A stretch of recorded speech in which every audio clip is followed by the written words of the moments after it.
The Tom Woods Show, episode 470. Prepare to set fire to the index card of allowable opinion. Your daily dose of liberty education starts here. The Tom Woods Show. Want to learn a highly marketable skill in your spare time in a way that's rigorous and yet fun and engaging and inexpensive? Then learn web technologies at Code School. Get your free account through tomwoods.com/code. Hey everybody, Tom Woods here. What a great episode this is going to be. Such fun. Another debate, this time between Walter Block and Bob Murphy, two favorite guests of the show, two top libertarian theorists, two good friends, but they have got a serious difference of opinion on this question of whether it's legitimate for libertarians to accept government money. We talked about this in an episode featuring just Walter some time ago. Of course, I'll link to that at tomwoods.com/470, which is today's show notes page. But today, Bob Murphy is going to have his say. We're going to have a great back and forth. It's going to be a lot of fun. Both Bob and Walter can be found in my free ebook, 14 Hard Questions for Libertarians Answered. Get that free ebook by texting the word liberty to 33444. Well, you know both of these gentlemen, chances are. Walter Block, of course, is professor of economics. He's a distinguished endowed chair of economics at Loyola University, New Orleans. He's the author of a great many books, most famously Defending the Undefendable, and nearly 500 peer-reviewed scholarly articles. Bob Murphy, of course, blogs at consultingbyrpm.com. He holds a Ph.D. in economics from New York University. For several years, he was a professor of economics at Hillsdale College. He is the author of numerous books, including The Politically Incorrect Guide to Capitalism and The Politically Incorrect Guide to the Great Depression and the New Deal. You can get those books as free audiobooks. Choose one of them for free through tomwoodsaudio.com. Bob is also the author of Lessons for the Young Economist, which is a textbook for late junior high, early high school students. All kinds of free and wonderful stuff that Bob has produced will also be available and linked to at tomwoods.com/470. All right, here we go. Gentlemen, welcome to the show. Thanks for having me, Tom. It's always a pleasure. Yep, glad to be here. And hello, Walter. Glad to be with you, too. Good to be with you, Bob. Now, what's going to happen right now is not as much a debate as the debate we had last week was over whether Rand Paul should be supported by libertarians or not. That really was an open and shut debate because you had a yes and a no. Here it's more of a discussion, but if I were to say it is morally acceptable for libertarians to take government money, I would say Walter would more or less say yes, basically unconditionally. And I don't think Bob's position is that the answer is absolutely and always no, but that it's much more often no than Walter would concede. So those are the parameters of the debate, but I'll leave it to them to explain their own positions. We'll do this the way we did the debate last week. I'll let Walter talk for a couple of minutes. We've already I'll link on the show notes page for today, tomwoods.com/470, to the debate we had just a couple of episodes ago. But also I will link to, just to give you a sense of how these debates work, but I'll link to the appearance that Walter did on this show where he talked about this subject. I'll let him summarize his view in a couple of minutes, and then I'll let Bob summarize his, and then the fireworks will begin. Walter, we'll start with you, given that you are in the affirmative. Go ahead and explain your position to us. Well, my view is that it's virtuous to take money from government because government is a thief, and relieving the thief of its ill-gotten gains is always a virtue. Certainly, given the omnipresence of government in a modern society, if you don't take money from government in some way, manner, shape, or form, the only option you have, I think, is either to commit suicide or go live somewhere in the middle of the Rocky Mountains or in the middle of Alaska and have nothing to do with government and just sort of be a hermit.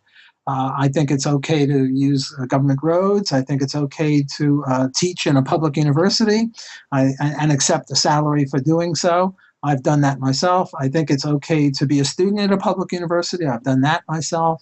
I think it's okay to use the post office. I think it's okay to use the roads and the sidewalks and libraries, public parks, what have you. The favorite character of mine in Atlas Shrugged by Ayn Rand was Ragnar Danishkold.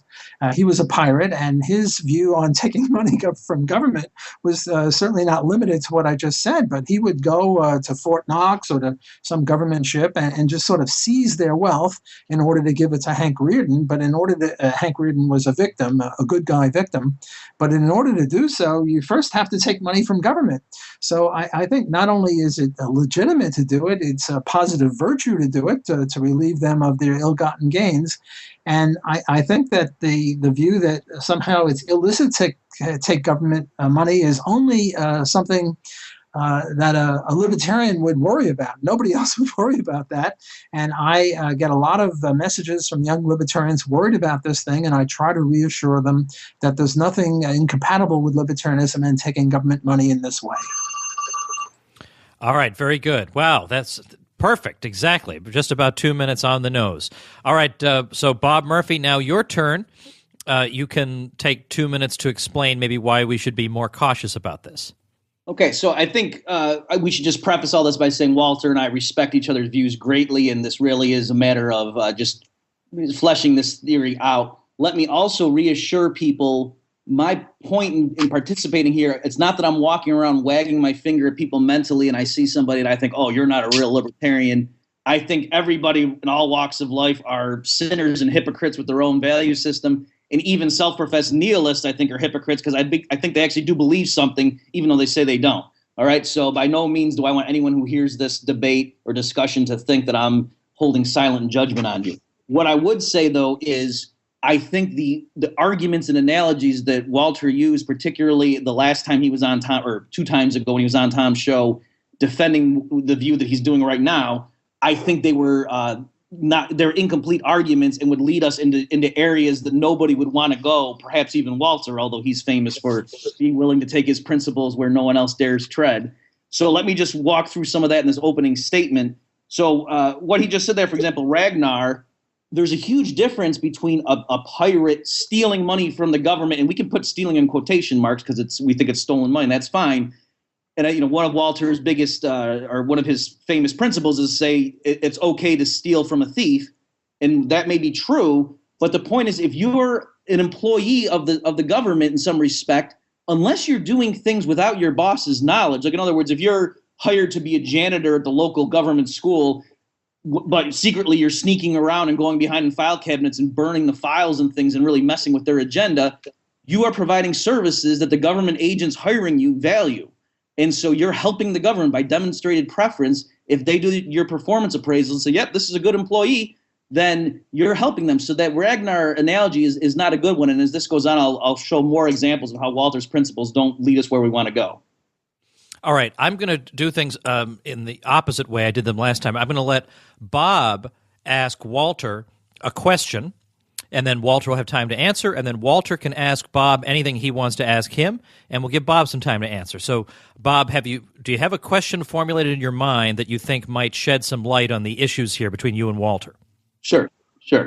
Okay, Walter, so you were in a Rothbardian world, and there's a libertarian judge, and there's a case before him, and it's a case of armed robbery, and they put the defendants up there, and the testimony has been that he was driving the getaway car, and there was a robbery of a convenience store, and they came in, the cameras are all there, he clearly was driving it.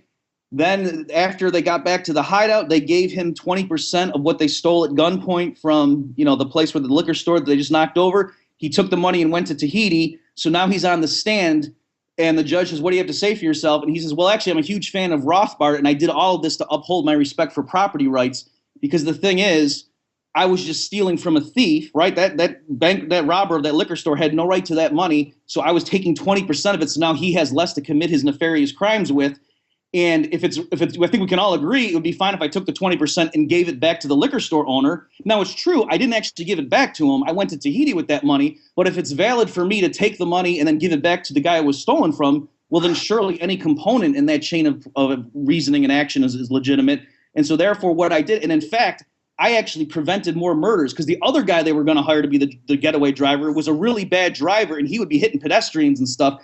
So I did this to actually minimize the amount of wrongful death that occurred that day. So you can see I'm a huge fan of the NAP, and I think that's why I should get off scot-free. So would you agree with that? Before I answer, could you just clarify, is the liquor store a thief, or is the liquor store owner an innocent person? The liquor store owner is an innocent person. The guy who hired the getaway driver is clearly a thief. The thief walks in with a gun, robs the liquor store of the money, hired the other guy to be the getaway driver and said, I'll give you 20% of the take if you drive the getaway car. Right. Okay. Well, let me now get my 2 minutes, now that that's clarified. And before I answer your question, let me just agree with you, Bob, that certainly this debate or discussion is within the family, so to speak. You and I agree on virtually everything, and we're very good friends as well with Tom. So this is sort of a friendly discussion. We start from the same premises. We don't always come to the same conclusion, but we're in the same spirit. Okay. In my view, if the liquor store owner is an innocent guy, then the robber gang is a bad robber gang. They're bad guys, and the getaway driver is a bad guy. The getaway driver is a thief, and it doesn't matter whether he goes to Tahiti with the money or gives it to widows and orphans or anything like that. That money properly belongs with the liquor store owner, because the liquor store owner is an innocent person. Now, suppose in Canada, by the way, I should say that this evil government only applies to places where I wouldn't live or never visit. But in Canada, liquor stores are run by the government. Now, obviously, Canada is an innocent government because I'm living here now. But suppose there were a country, I don't know, Ruritania, where the government owned liquor stores, and some gang went in and took their money and took some bottles of liquor. Well, I would applaud that, because the government of this Ruritania that has liquor stores is not an innocent person. They're a bunch of thieves, and it's impossible to steal from them. You can only liberate from them, because you can only steal from an honest man, and the government liquor store, by stipulation, is hardly an innocent person. So, yes, I think it's perfectly legitimate to liberate from them. All right, let me give Bob 30 seconds to respond to your answer, and then you can ask Bob a question. Okay.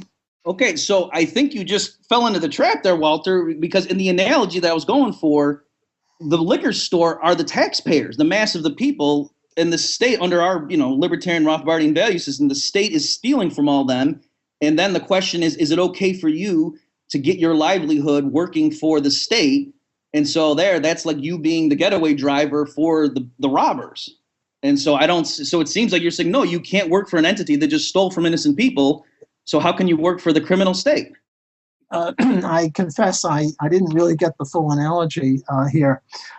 In my view, it's only legitimate for libertarians to work for the state.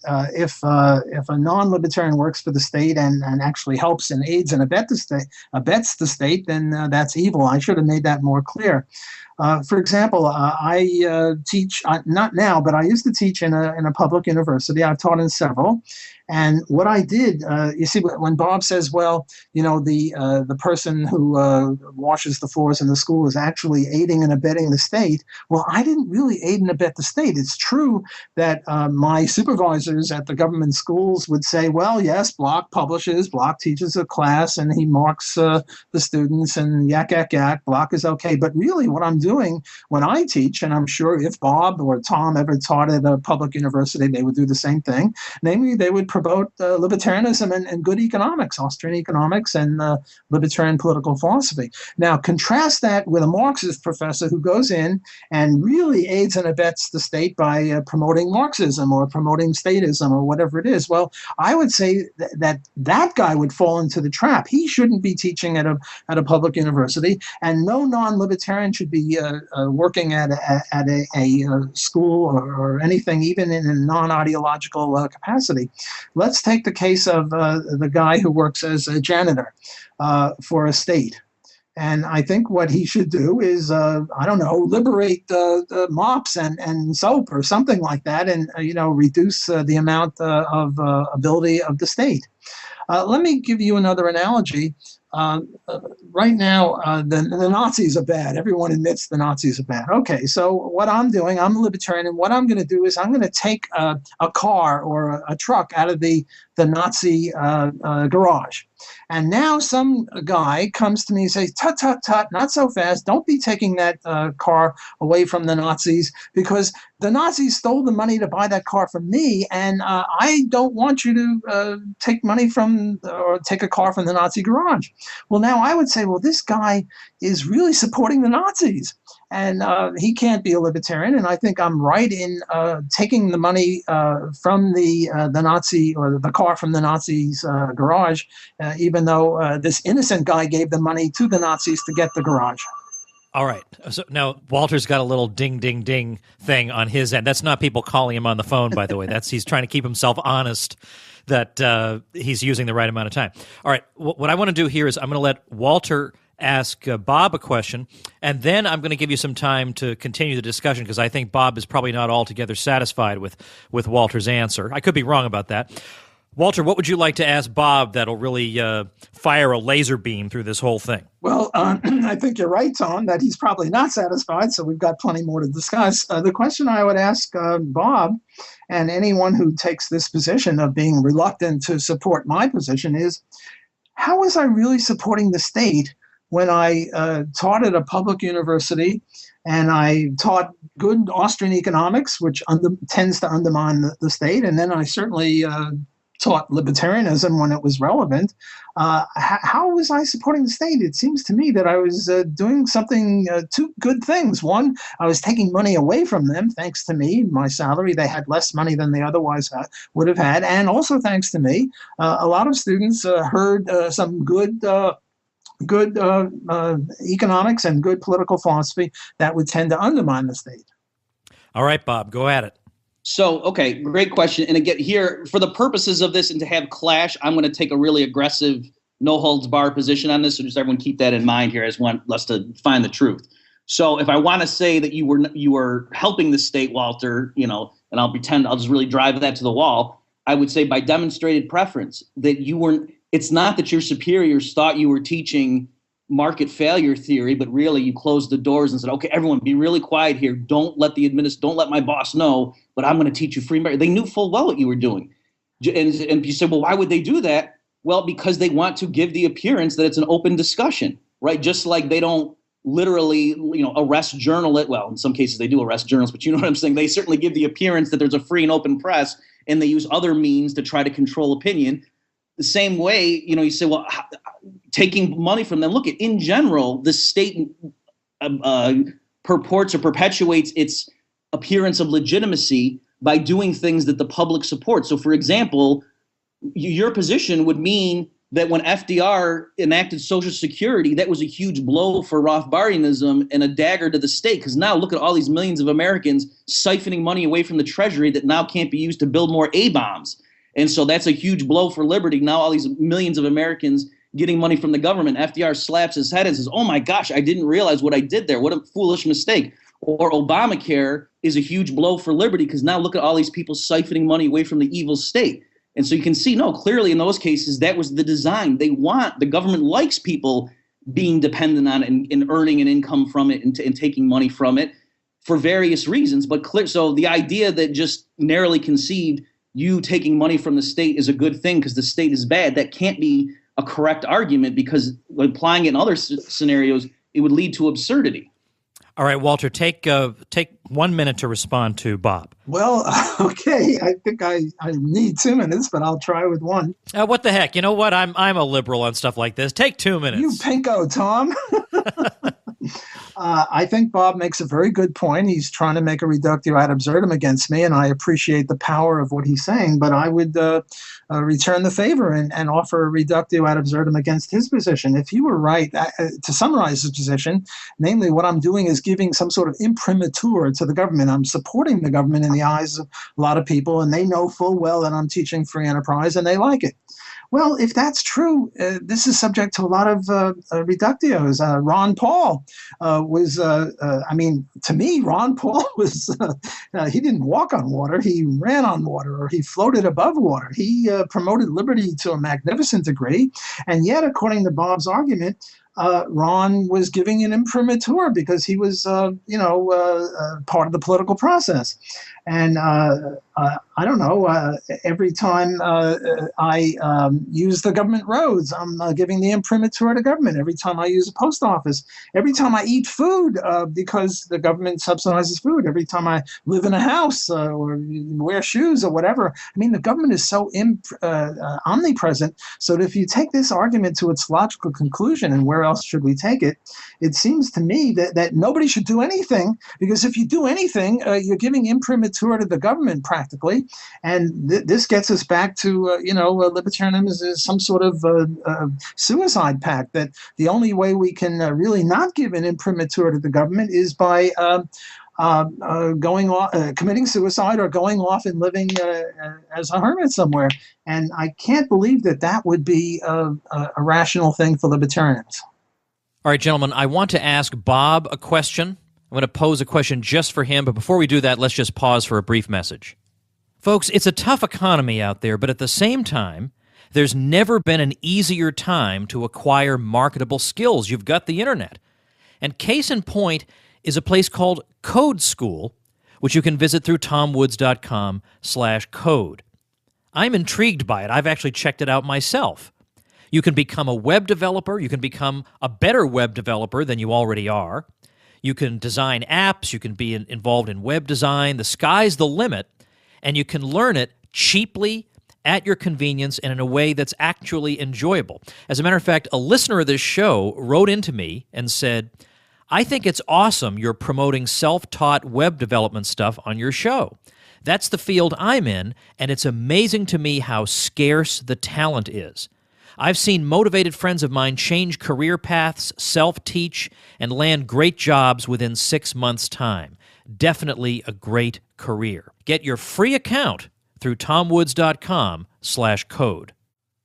All right, let me ask Bob a question that might help us understand his position better. Bob, I don't think your position is you can't use the government roads, you can't use Federal Reserve notes. Obviously, that's not your position. I've seen you do both things. So I know you don't hold that view. So at some point there, in your mind, must be some type of distinction between, on the one hand, being a college professor, getting a salary from some level of government, and on the other hand, using the post office or the roads or whatever. How do you decide in what circumstances it's legitimate to either use a government service or accept government money? Okay, great question. I wish, for the sake of this debate and for your listeners, where I was really grappling over the weekend with this idea of, can I come up with a crystal clear principle that says it's okay to use government roads, but not to make a living working for the state? And I couldn't come up with a great one, but I will come up with one that I think is certainly illustrative, and that is John Calhoun's distinction between people who are net taxpayers versus ones who are net tax recipients, in his class analysis that Rothbard called brilliant in Power and Market.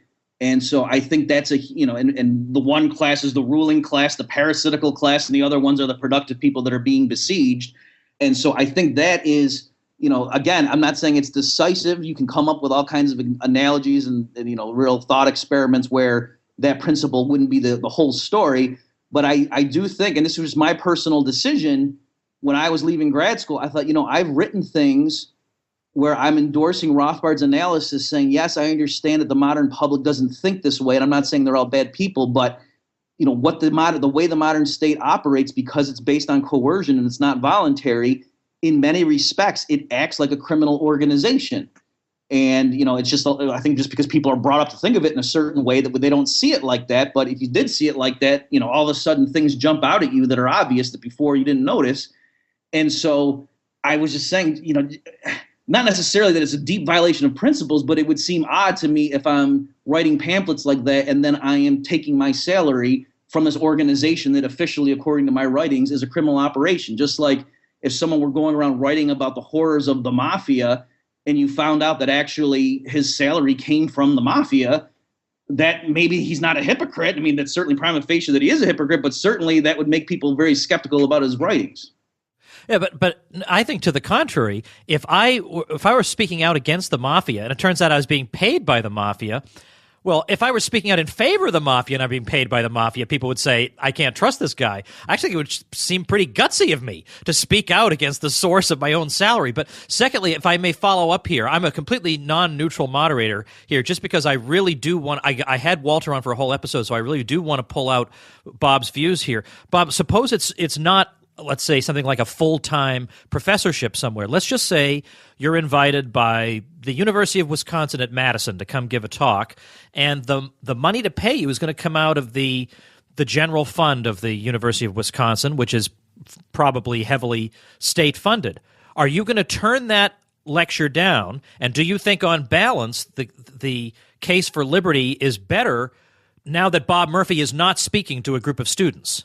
Okay, so if you're, making it about me personally, yes, it is true that I do. When people inquire and ask me to go on speaking engagements, I do say, like, I Google the school and whatever. And yeah, it's not per like any school; they're indirectly getting state funds. So I'm not saying that it's perfect, pure as the wind-driven snow here. But yes, if it is clearly coming from tax dollars, I will say no. Now, if I overpay when I do my tax returns and the government owes me a refund, I will take that check and cash it because they're giving me some of my money back. All right. So I think that's right. But again, this distinction of, so again, I agree that you can come up with and say, well, there's scenarios where my particular principles don't work out the right way. But also we have all these other examples where they clearly do work out, where they militate against what you guys are saying. And so, again, this class analysis, Calhoun's thing about the next net taxpayers and tax recipients, I don't see a footnote in Power and Market saying, unless, of course, the people who are the net tax recipients profess their allegiance to the NAP, in which case it's fine. He doesn't say that there. All right, here's what I think I'll do just as we start wrapping up. If either of you have a question in mind that you'd like to ask the other, I'll give you a chance to ask it, and then we'll wrap up. So, Walter, do you have anything you want to try to nail Bob with here? Well, not so much a question, but I have a lot to say because I've not. Then speak away. I'll give you 2 minutes. Okay, great. This Calhoun net tax receiver, net tax recipient, I think is a good first step, but I don't think it's definitive because, Murray used to say you shouldn't work for the Fed because in the free society there'd be no such thing as the Fed. My attitude was, well, why can't you be a fifth columnist? Why can't you go work for the Fed and, undermine the Fed somehow? And I think your point, Tom, was a very good one. If you work for the mafia and what you do is you undermine the mafia and you say that they're bad guys, well, that's good. Or suppose you work in the mafia armory and what you do is you stick in blanks instead of real bullets. So you undermine the mafia's ability to kill people. Well, I think that that's virtuous. And if you take money from them in a salary for doing that, well, then it's doubly virtuous. So I don't, yes, Murray Rothbard said that, and I think it's a first approximation. But Murray Rothbard was just the most brilliant libertarian. But we don't have to agree with him on everything. And I think here he didn't really follow the logic out as far as he should have followed out the logic. And the logic is that you're not helping. Now, look, we have to keep two things separate. One is a strategic and one is a matter of principle, and we don't want to conflate them. The strategic thing is, well, what's best for liberty? And that's an interesting question. And I think on that ground, it's certainly good if Bob goes to the public university and speaks. And then even more important is, did he violate rights? Is he now acting incompatibly with libertarianism in order to promote libertarianism? And I don't think so. I think that he passes muster if he goes to this public university. So that would be my case. All right, Bob Walter is so conscientious. You can hear the little ding ding in the background. All right, Bob, do you have anything you'd like to ask Walter? I would rather just give a general response. Please do, by all means, go right ahead. So 2 minutes. Yeah, 2 minutes, and then let's take this as your wrap up statement, okay. And I'll give Walter a minute for his wrap up statement. Okay. All right. So I think that. If people will go back and replay my original question, I mean, that ended the debate right there. I said to Walter, can I go work? A guy's going to go rob a liquor store. I know full well what's going on. It's not like I was misled about what was going to happen. He takes money. He clearly robbed people. He hires me to be the getaway driver. There's nothing violating rights about driving a car. He gives me 20% of the loot, and then I go on vacation with it. And then I'm hauled before a libertarian judge, and I say, oh, no, I really did this because I love Rothbard, and actually I'm just taking some money from the thief. So clearly I'm just redistributing money away from the thief, so that's fine. And we can all agree if I took that money and gave it back to the liquor store owner, that would be justified. And so how can it not be justified for me just to do leg one of that transaction? And by the way, I know the other guy they were going to hire me had I not stepped forward, and that guy's a reckless driver, and he's a nut job. He'd be hitting people on purpose.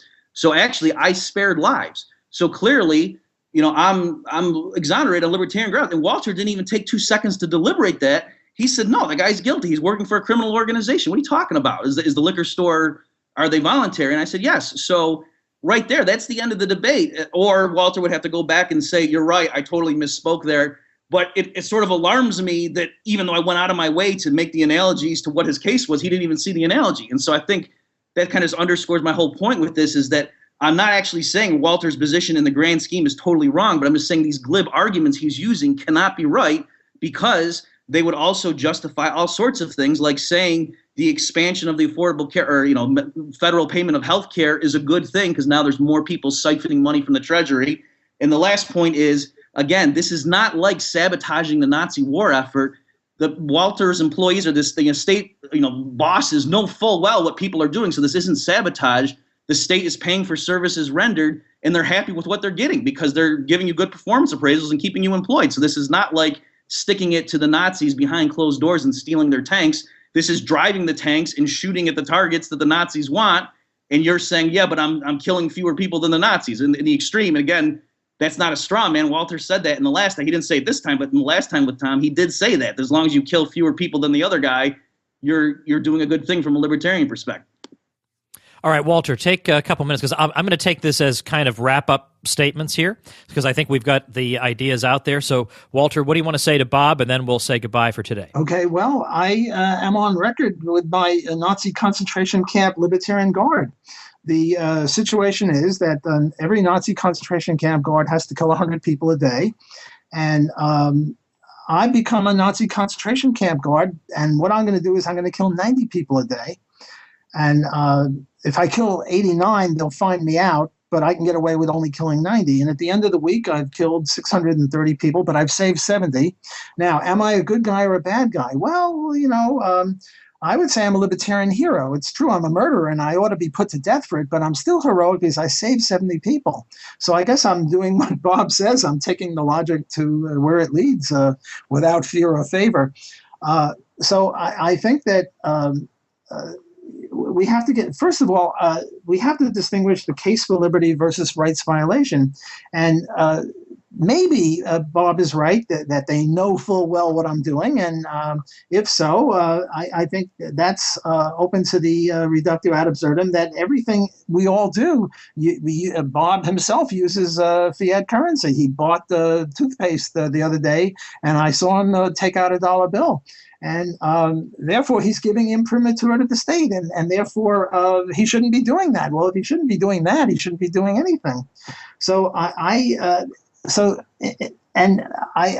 quarrel with the idea that my bosses knew exactly what I was doing. I think if they knew what I was doing, well, they wouldn't have given me tenure, or they would have somehow got me fired or what have you, because what I'm really doing, as I'm sure Bob and Tom would appreciate, and all libertarians, is I'm promoting liberty.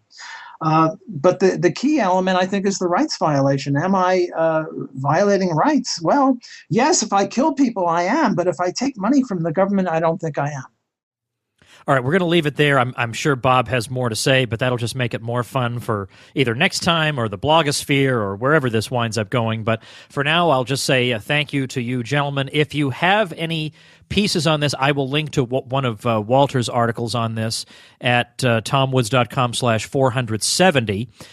Bob, if you've written anything on this, send it along to me, and I'll put that on the show notes page as well. Of course, the websites for both of these gentlemen will be up there, social media, all that stuff, so you can continue the conversation with them long after they've decided they don't want to talk to you about it anymore. So thank you very much, Walter and Bob. Thanks for having me, Tom. It's great to talk to two of my very good friends.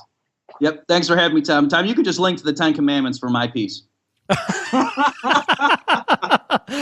All right, good, good one, Bob. See you guys. Take care, guys. All right, everybody. Remember, if you're starting up that blog, I'm going to show you how to do it step by step, and you'll be up and running in 5 minutes with the lowest hosting price that Bluehost has to offer. If you check out tomwoods.com/demo. What else? It's my demo on blogging. Tomorrow, we welcome Tom DiLorenzo back to the show. We'll be talking about labor unions, but primarily about fringe benefits, and is it a good thing that Bernie Sanders is going around saying that we should mandate certain number of vacation days and sick days and family leave and so on for employees. So we'll talk about what the likely consequences of that sort of policy would be, and Tom is, of course, always great fun to talk to. Remember, too, homeschoolers, it's just about that time of year again, and if you're planning to join the Ron Paul curriculum, which I urge you to do, by the way, especially I'm talking to the parents now, if you don't want to lose your mind as a homeschooling parent, you should use the Ron Paul curriculum, which is self-taught, and it'll give you your life back at the same time that it'll give your kids an education that we would have killed for. But make sure and join through ronpaulhomeschool.com. That's my special site, because only through ronpaulhomeschool.com will you get the $140 worth of free bonuses that I'm offering to you good folks. All right, Tom DiLorenzo tomorrow. Thanks for listening, everybody. Become a smarter libertarian in just 30 minutes a day. Visit tomwoods.com to subscribe to the show for free, and we'll see you next time.